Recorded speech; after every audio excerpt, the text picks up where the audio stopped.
Now that I'm sort of on the theme of brakes, and I've done a couple of videos about the old disc rotors, I'm going to explain how to avoid warping disc rotors on cars. Now say you're coming to a hill, what a lot of people tend to do to regulate their speed and keep it within a safe speed, or the speed limit or whatever, is they ride the brakes. Stupid bus. They ride the brakes. Now what does that mean? Well, riding the brakes is basically using the brakes to balance out the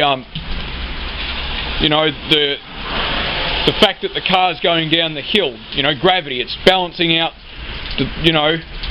stopping the car from picking up speed, if you like. It's sort of balancing out the inertia and gravity, and forward acceleration of the car down the hill. So, you can do that. You can actually just sit on the brakes, just with your foot slightly on the brake pedal. That will regulate your speed.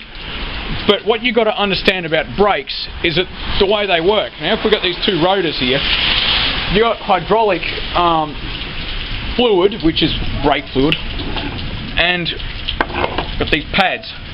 Now what the pads do, they've got a material, they're coated with a material that is of a very high friction coefficient, which means that, they grab the disc basically, and very grippy, if you like. If you're not sure what friction coefficient means, I suggest you Google it, because it is interesting and you should know it if you're working on cars. But okay, so hydraulic pressure squeezes the pads against this rotor very hard with lots of force, depending on how hard you put your foot on the brakes. So as you ride the brakes, even if it's a small amount of pressure, the brakes, the way they work is the pads squeeze the disc and they slow it down with friction. Now brakes are an energy converter, because I think it's the third law of thermodynamics or something. Energy cannot be created or destroyed. So you can't destroy the forward inertia of the car, the forward motion of the car. You can only convert it into a different form. Now, there are several ways of doing that. The most popular way is actually using brakes to convert it into friction, convert it into heat. So let's actually open the door of the car and we'll have a look. It's something no one ever seems to use. Now, we've got our traditional brake pedal for slowing the car down.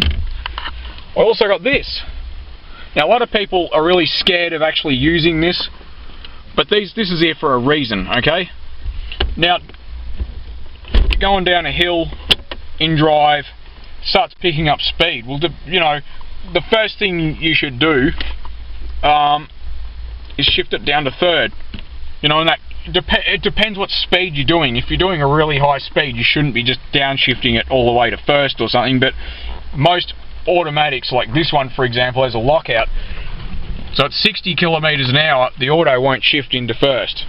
No matter what you do, it won't. It just electronically locks it out. But yeah, if you're going slow enough, by slow enough I mean if you're doing 80 or less kilometers an hour, it'll still do a fairly high revs. If you're going 80, put it in second gear, right?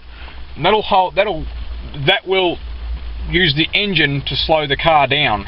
You will still have to tap the brakes every now and again, but you won't have to ride them. So you're not going to put too much heat in your disc rotors, and you won't destroy them. Once you warp a disc rotor, it's very hard to straighten it, because if you machine it and it's straight, it'll generally warp again fairly quickly anyway, especially for the reason it warped in the first place. They warp because they get too hot. So I suggest engine braking. That's what this 3-2-1 on the this selector here is for. I mean, if they didn't want you to do that, they'd just have that. They wouldn't bother with 3-2-1. Okay? The autos have had it since day one. When they were only a 3-speed, they'd have D21, for example, right?